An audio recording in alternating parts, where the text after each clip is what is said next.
राम।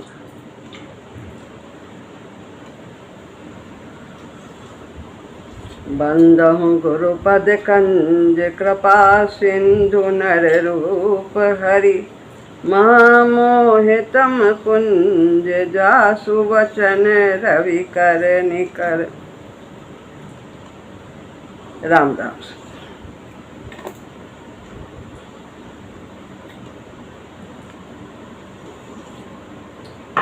आवाज आ रही है सुमन मेरी?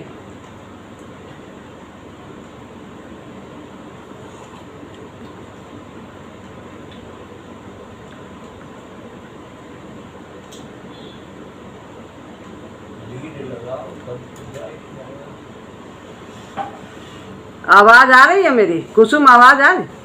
अच्छा ठीक है, ठीक है, हाँ ठीक है।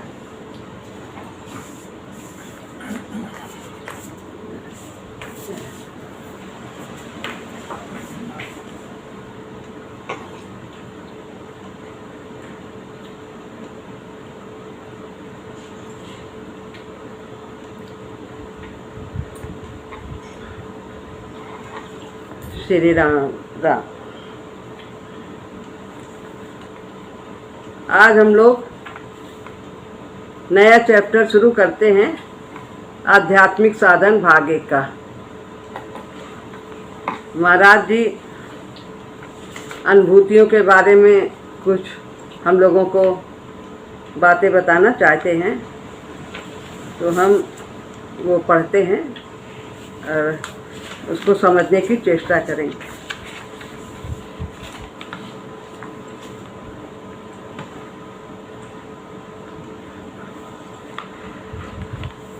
अध्याय है 14वां। कुछ आभ्यंतरिक अनुभूतियां और उनका अर्थ। 3 तरह की अनुभूतियां होती हैं, बाह्य अनुभूति, आंतरिक अनुभूति और आभ्यंतरिक अनुभूति। तो हम इसे समझेंगे और ये और विस्तार से आध्यात्मिक साधन भाग 2 में भी महाराज जी ने इसको बताया है। तो अभी हम इस पुस्तक से देखते हैं। आभ्यंतरिक साधन पथ में भिन्न भिन्न प्रकार के अनुभव साधकों को होने लगते हैं। ये साधन जो हमारा आभ्यंतरिक है, आंतरिक बाहर से कुछ नहीं करना, सब अंदर हृदय का परिवर्तन, मन का, बुद्धि का, प्राण का, इन सब का परिशोधन करने के लिए ही हम सब आध्यात्मिक साधन करते हैं, आभ्यंतरिक साधन करते हैं, बाह्य साधन करते हैं। ये जो साधन जितने भी हैं, ये यहाँ पर ये सब के बारे में बताया है कि हृदय का शोधन होना है, इसमें अच्छे भाव होने चाहिए, मन भी संयमित होना चाहिए, बुद्धि परिपक्व विवेकनी होनी चाहिए, इंद्रियां भी संयमित हो। तो इन सब के लिए गुरुदेव के बताए रास्ते पर हम लोग चलकर साधन करते हैं। इस पथ पर प्रविष्ट होने वाले साधक को यह जान लेना चाहिए कि जिस प्रकार से 2 व्यक्ति ठीक ठीक एक ही प्रकार के बाह्य तथा भीतर से मिलने असंभव हैं। बाहर से किसी की बनावट एक जैसी नहीं, देखने में सब मनुष्य हैं, लेकिन सबके आकृति में फर्क है, लंबाई में, चौड़ाई में, बाहर से भी फर्क है और अंदर से भी संस्कारों में अंतर है, स्वभाव में अंतर है, यानी प्रकृति में अंतर है। हमारे प्रकृति और स्वभाव एक बात है। तो सब में सबकी स्थिति अलग है। कोई सात्विक प्रवृत्ति वाला है, कोई राजसी है, कोई तामसी है, सब में फर्क है, बाहर से भी और अंदर से भी। असंभव है एक जैसे मिलने वाले व्यक्ति, न तन से मिलेंगे और न सोच एक जैसी किसी की हो सकती है। जैसे प्रकृति में 2 फल अथवा पौधे ठीक ठीक एक जैसे मिलने नितांत कठिन है, उतना ही दो साधकों की अनुभूतियों का बिल्कुल एक जैसा होना भी असंभव है। दो साधक हैं, किसी को कोई अनुभूति होती है, किसी को कुछ अनुभूति होती है। क्यों ऐसा होता है? क्योंकि सबके संस्कार अलग हैं, सबकी आध्यात्मिक स्थिति अलग है, सबके गुण अलग हैं, सबकी सोच अलग है, वृत्तियाँ अलग हैं। इसलिए सबके अनुभूतियाँ एक जैसी नहीं हो सकती। कहते हैं महाराज जी, इतना ही क्या, दो व्यक्ति एक ही बाजार में जाते हैं, परंतु किसी की दृष्टि किसी ओर आकृष्ट होती है और किसी की किसी दूसरी ओर। जिसकी जैसी रुचि होती है उसकी नज़र उसी वस्तु पर जाती है, उसी स्थान पर जाती है। तो इसलिए अनुभूतियाँ भी एक समान सबकी नहीं होती हैं, क्योंकि सबकी आध्यात्मिक स्थिति अलग। सब विकास के सीढ़ी के डंडे पर हैं खड़े, लेकिन एक डंडे पर दो व्यक्ति कोई नहीं खड़ा है। सब अलग अलग डंडे पर, सीढ़ी के अलग अलग डंडे पर खड़े। अंतर जरूर है। जो एक डंडे पर है, दूसरा दूसरे डंडे पर है, तो उसका कुछ अंतर तो होगा ही ऊंचाई नीचाई चढ़ने का।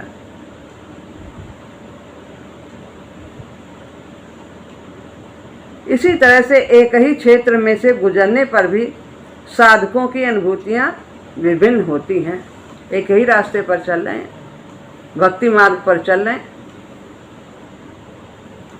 तो फिर भी गुरुदेव के बताए पे रास्ते पर करते हुए भी राम नाम का जाप करते हैं, वही साधन करते हैं, सुबह शाम बैठते हैं, जाप निरंतर करते हैं,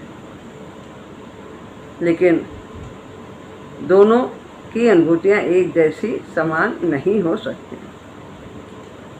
इस अंतर का कारण स्पष्ट ही है। प्रत्येक साधक की आंतरिक स्थिति, कोषों का विकास, उनका पारस्परिक संबंध तथा भूतकाल की अनुभूतियाँ विभिन्न हैं। सब पहले जो थे, कोई किस मार्ग से आया है, कोई कहाँ से आया है, कोई कितने किस प्रकार के हमारे कोष हैं, सबके कितना विकास हुआ है, अन्नमय का, प्राणमय, मनोमय, विज्ञानमय, आनंदमय, ये सब हमारे कोष हैं। और हमारी चेतना किस स्तर पर है ये भी हम नहीं जानते। सबके अलग अलग स्तर पर चेतना है। कोई अन्नमय में जिसकी चेतना विचार रही साधन में आ गया है, शरीर को बहुत महत्व देता है, किसी की बात को बहुत महत्व देता है, वाणी किसने क्या कह दिया उस पर बहुत असर होता है, तो उसकी चेतना अन्नमय में है। प्राणमय में कामना ही कामना है, रजोगुण प्रधान है, सांसारिक वस्तुएं की चाह अधिक है। मनोमय में भाव है हमारे तरह तरह के अच्छे बुरे, और विज्ञानमय में तो समाधि चेतना हो जाती है। बहुत कुछ व्यक्ति आगे बढ़ चला होता है साधक, सब रहस्य खुलते चले जाते हैं कि यह ऐसी घटना क्यों घटी है, वो नए संस्कार फिर नहीं बनाता है। और आनंदमय में तो उसे ज्ञात ही नहीं होता कि दुख आया कि सुख आया, उसे तो हर समय आनंद ही आनंद प्रतीत होता है। दुख भी प्रभु की कृपा है, सुख भी प्रभु की कृपा है। तो उसके कोषों का कितना, कौन से कोषों का कितना विकास हुआ है, सबका अलग अलग हुआ है। उनका पारस्परिक संबंध क्या है, सभी कोषों का भी आपस में तालमेल क्या है उनका।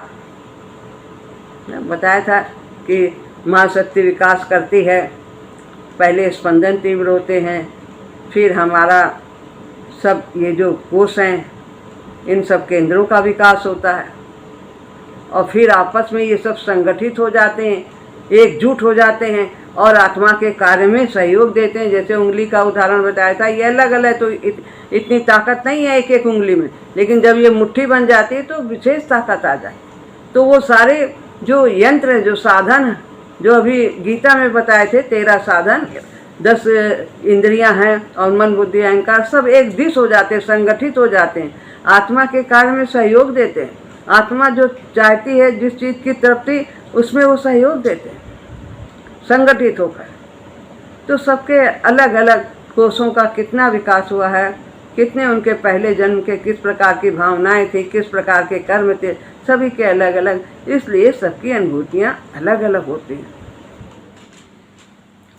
किसी में मनोमय का विकास प्राबल्य है तो किसी में प्राणमय का, किसी में नाड़ी तंत्र का प्रवाह।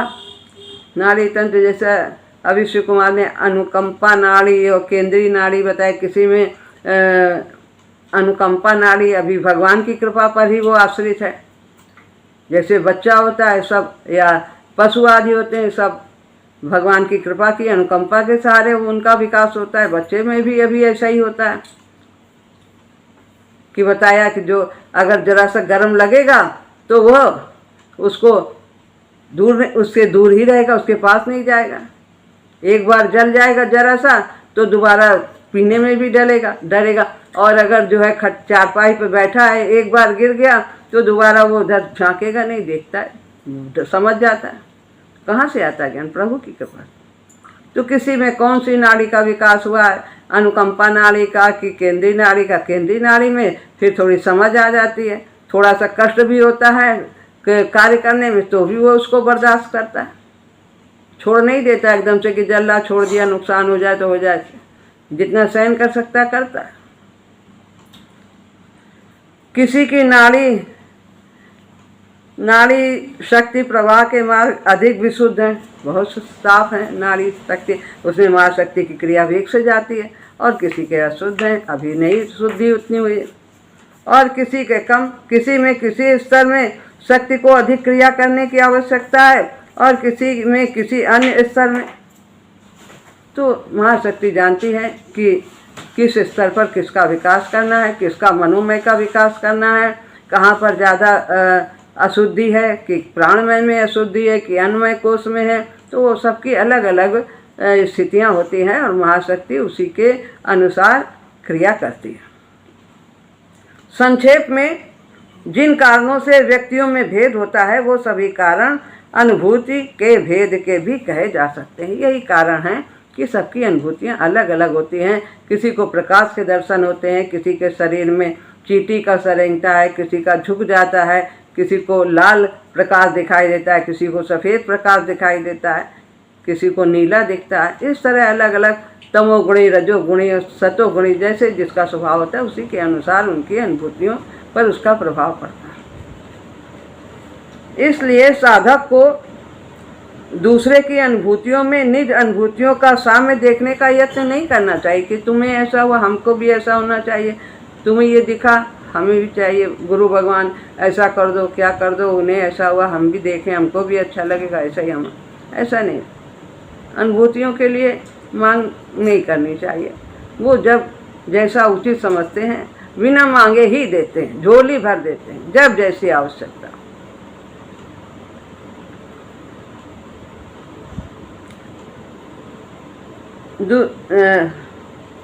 उनकी अनुभूतियाँ कहते हैं कि इसलिए साधक को दूसरों की अनुभूतियों में निज अनुभूतियों का साम्य देखने का यत्न न करना चाहिए।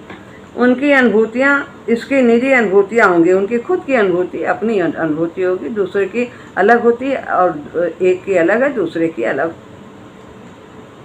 अभी वो उनको पथ प्रदर्शक की सहायता से कुछ समझ सकता है तो उन अनुभूतियों के बारे में पथ प्रदर्शक बताते हैं, समझा सकते हैं और समय आने पर जब उन्हें खुद होगी तो वो खुद ही जान जाएंगे। दूसरी बात जो इस विषय में समझने योग्य है वो है कि इन अनुभूतियों का महत्व क्या है। महाराज जी समझाना चाहते हैं कि अनुभूतियों का क्या महत्व है। रास्ते में चलने वाले के लिए जैसे मीलों के निशान होते हैं, चलते हैं तो बीच बीच में पत्थर लगा दिए जाते हैं कि अब इतने मील चलाए हैं, अब इतना मील बाकी है, अब इतना मील बाकी है। तो हम यदि चलते जाएं और उन पत्थरों को ना देखें कि कितना मील बाकी है, कितना मील आगे जाना है, तो भी हम अपने गंतव्य में पहुंच जाएंगे। और महाराज जी कहते हैं देखने की अपेक्षा हम ऐसे और ज़्यादा आगे बढ़ेंगे। बिना देखे हमारा देखने में समय बर्बाद होता है, लेकिन यदि अनुभूति आती है तो देखने में कोई हर्ज नहीं, लेकिन हमें उनकी कामना नहीं करनी चाहिए। तो पता लगता है कि अभी कितना चलना है, कितना बाकी है। इसी प्रकार से ये अनुभूतियाँ भी हैं। रास्ता तो इतना सीधा नहीं है कि मीलों की तरह आदमी पढ़ ले। कितने उतार चढ़ाव आते हैं जीवन में। सीधा सीधा तो रास्ता, हम तो जब दूर हम लोग जाते हैं तो काफ़ी जगह सीधा ही सीधा रास्ता मिलता चला जाता है। पर यहाँ तो कभी क्रोध क्षीण होता है, कभी लोभ क्षीण होता है, कभी अहंकार, कभी आसक्ति पर चोट लगती है, कभी मोह पर चोट लगती है। कितने उतार चढ़ाव होते हैं। तो रास्ता इतना सीधा नहीं कि मीलों की तरह आदमी पढ़ ले कि मैंने इतना सफ़र तय कर लिया और वो चल रहा है, लगभग इतनी तीव्रता से विकास का क्रम चल रहा है, इतना आसानी से जाना जा सकता है। हम इससे जान सकते हैं कि हमारा विकास हो रहा है कि नहीं। कैसे जान सकते हैं कि यदि हम अपना पहले से हम तुलना करें कि हम पहले कैसे थे, हमारे अंदर कितना क्रोध था, कितने हम छोटी छोटी बातों पर नाराज़ हो जाते थे और कितने मन में अशांत हो जाते थे जरा सी हानि होने पर। यदि हम पीछे का थोड़ा ज़्यादा पीछे का देखें और आज से अंतर मिलाएं तो हमें वो अपने परिवर्तन अपने में दिखाई देगा और हम समझ सकते हैं कि हमारी साधना में परिवर्तन है। ऐसा नहीं कि हम जैसे आए थे वैसे ही हम हैं, ऐसी बात नहीं। क्योंकि विकास सभी क्षेत्रों में स्तरों में साथ साथ चलता है। सभी जगह हमारा शोधन होता है, सभी केंद्रों में। जैसा अभी पहले बताया है कि महाशक्ति जानती है कि हमें किस क्षेत्र में कितने शोधन की आवश्यकता है, किस में कम की आवश्यकता है, किस में ज़्यादा की आवश्यकता है, तो वो उसी प्रकार से करती है। लेकिन विकसित सभी क्षेत्र होते हैं। जैसे तालाब में गिट्टी डालो तो वह पूरे तालाब के किनारे तक को प्रभावित करती है। इसी तरह इस सभी पूरे इस शरीर में जितने भी हमारे कोष हैं, सब हैं, नाड़ी हैं, सबका वह विकास करती है। इसलिए कोई मंजिल भी मीलों की तरह तय हो गई ऐसा नहीं कहा जा सकता। जैसे एक प्रौढ़ की वृद्धि में यह कहना कठिन है कि इसने अपनी मोटाई को पूरा कर लिया, अब लंबाई आगे बढ़ेगा। आदमी का जो विकास होता है पूरा एक समान होता है। जितना समुचित विकास होता है, लंबाई भी बढ़ती है, चौड़ाई भी बढ़ती है। ये नहीं कि एक बार लंबाई बढ़ जाए तो एक बार चौड़ाई बढ़ जाए, ऐसा नहीं होता। इसी तरह सभी केंद्रों का हिसाब से समुचित मात्रा में सभी का सर्वांगीण विकास वो करती चली जाती है। सब में परिवर्तन थोड़ा थोड़ा जैसी आवश्यकता है सभी में परिवर्तन होता चला जाता है। सब प्रभावित करते हैं। एक केंद्र दूसरे केंद्र को प्रभावित करते हैं, दूसरा नीचे वाले को प्रभावित करता है। सभी प्रकार की अनुभूतियां सभी को नहीं होती।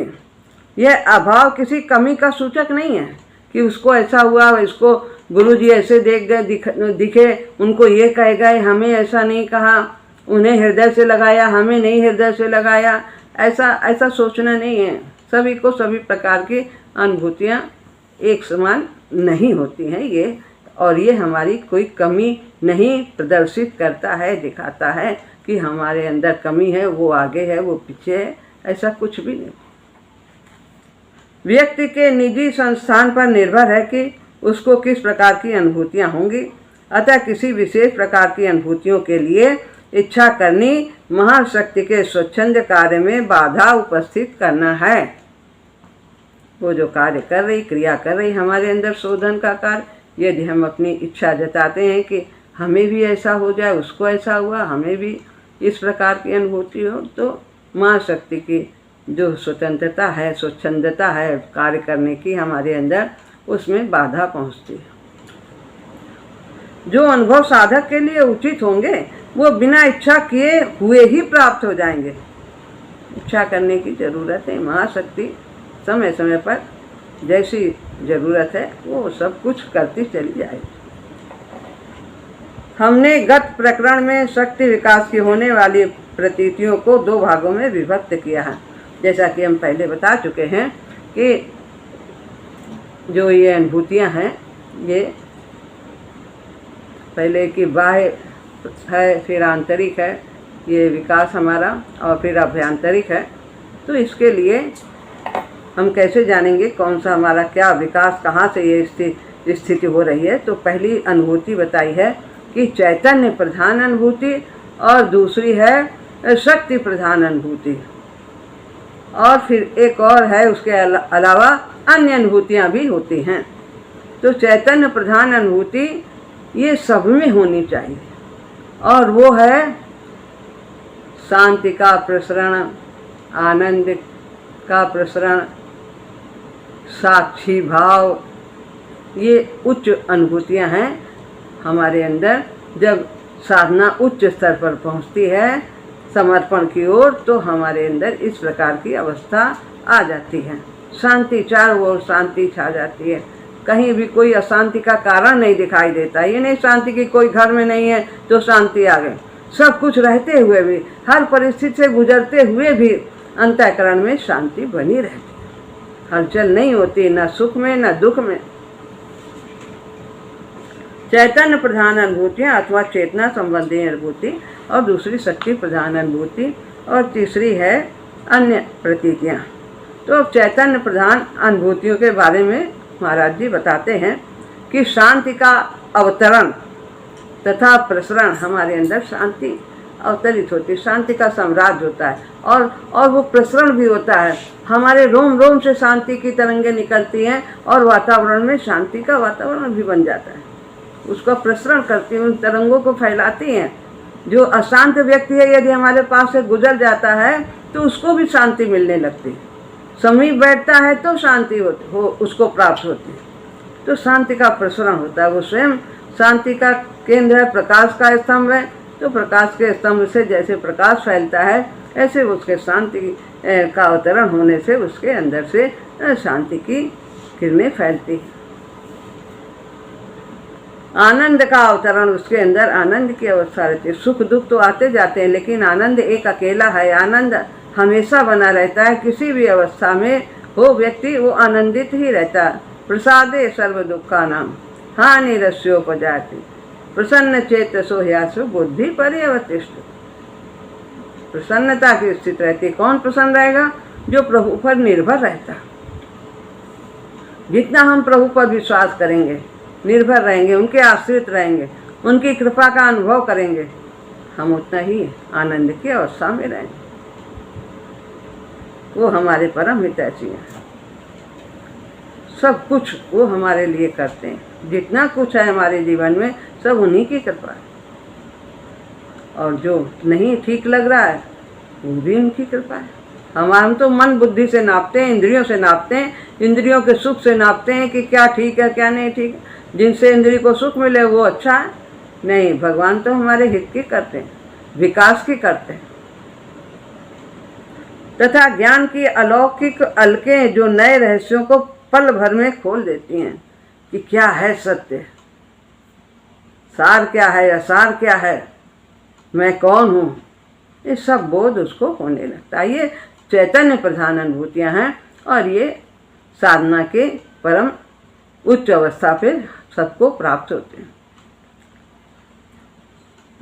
इनके साथ ही साथ अथवा इनसे अलग सत्ता की प्रतीति मन बुद्धि इंद्रियादि से ऊपर स्थित साक्षी रूप में, तो ये सत्ता अपने को, अपने स्वरूप को जानता है कि मैं आत्मा हूँ, मैं शरीर नहीं हूँ।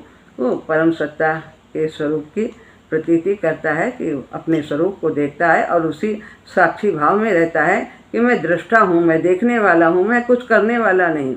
फिर वो अकर्ता अपने को मानने लगता है, उसको अकर्ता की प्रतीति होती कि मैं तो कुछ करता ही नहीं, मैं तो देखता हूँ।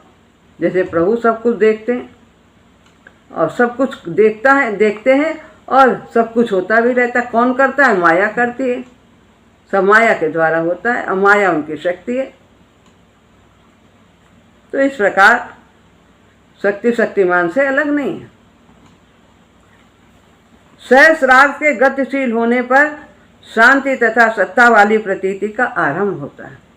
तो अपने यहाँ तो साधना सबसे पहले जब हम लोग आरंभ करते हैं, जाप आरंभ करते हैं, तो अवरोपत है, ऊपर से नीचे शक्ति का अवतरण होता है। शोधन कार्य ऊपर से सहस्रार्थ से आरंभ होता है। तो यहाँ पर यहाँ से शक्ति का अवतरण होता है, और व्यक्ति की चेतना साक्षी भाव में स्थिर होने लगती है, स्थिर होती जाती है। उसे धीरे धीरे जो देह बुद्धि है वो धीरे धीरे उसकी कम होती चली जाती है। यह प्रतीति आरोह पथ की आत्म प्रतीति का ब्रह्म साक्षात्कार का स्वरूप है। तो उनके यहाँ नीचे से मूलाधार से शक्ति ऊपर आती है, क्रिया नीचे से ऊपर है एक की, और अवरोह की हम लोग की ऊपर से नीचे। लेकिन शोधन सब, किसी भी हम राह को पकड़ें, कोई भी मार्ग पकड़ें, शोधन का कार्य अवश्य होता है। लेकिन एक मार्ग पर हमें चलना है, एक मार्ग पर, क्योंकि एक पूरब है तो एक पश्चिम है, बिल्कुल विपरीत हैं दोनों मार्ग। तो इसलिए हमें साधन का सम्मिश्रण नहीं करना। ज्ञान का अवतरण शक्ति के नीचे के स्तर से समाधि चेतना के स्तर में पर्याप्त रूप से गतिशील होकर होने पर अनुभव में आने लगते हैं। ज्ञान का अवतरण जब हमारे विज्ञानमय कोश में शोधन का कार्य होता है, तो यह यहाँ पर जो है रहस्य खुलते चले जाते हैं, सारी जो है उसके परतें खुलती चली जाती हैं कि कब क्या हुआ, क्या ऐसा क्यों हुआ, ऐसा तो नया संस्कार नहीं बनता। यह प्रतीतियाँ अलग अलग भी हो सकती हैं, और एकदम से विभिन्न साधकों में इनकी मात्रा का अंतर भी रहता है। साधना की अवस्था में कभी किसी का प्राधान्य प्रतीत होता है तो कभी किसी का प्राधान्य प्रतीत होता है। जैसे शांति का अवतरण है, आनंद का अवतरण है, साक्षी भाव है, ये सब कभी किसी को शांति प्रतीत होती है, कभी आनंद की प्रतीत होती है, कभी किसी में साक्षी भाव रहता है देखने, और कभी आत्मस्वरूप में स्थित होता है। तो सबका अलग अलग इसमें महाराज जी बताते हैं। चैतन्य प्रधान अनुभूतियाँ साधन पथ की अनिवार्य अनुभूतियाँ हैं, और ये सभी साधकों को होती हैं और होनी चाहिए। हमारी साधना में हमें जो हम साधन करते हैं उसमें इस प्रकार की अनुभूति आवश्यक है। हमारे अंदर शांति की अवस्था आनी चाहिए, आनंद की अवस्था आनी है, हमें यहाँ तक पहुँचना है, और हमें साक्षी भाव में रहना है। जो अभी कर्ता भाव में है, देहात्म बुद्धि है, तो साक्षी भाव होना। इसलिए ये अनुभूतियाँ होनी चाहिए। चैतन्य विकास की यह सुनिश्चित परिचायिका है। तो इस प्रकार यह यहाँ पर आज चैतन्य प्रधान अनुभूतियाँ हुई हैं। अब शक्ति प्रधान अनुभूतियाँ अभी इसको हम कल ही लेंगे, क्योंकि फिर आधा रह जाएगा। एक आध मिनट है तो कोई फ़र्क नहीं पड़ता है। तो शक्ति प्रधान अनुभूतियाँ, इसमें कई चीज़ें हैं, गति, बिजली, प्रकाश, शब्द, ये सब, इनके बारे में हम कल जानेंगे। ये सब अनुभूतियाँ ज़्यादातर बहुत लोगों को होती हैं, तो इसको हम शक्ति प्रधान अनुभूतियाँ कहते हैं। ये कल विस्तार से महाराज जी बताएंगे। राम राम।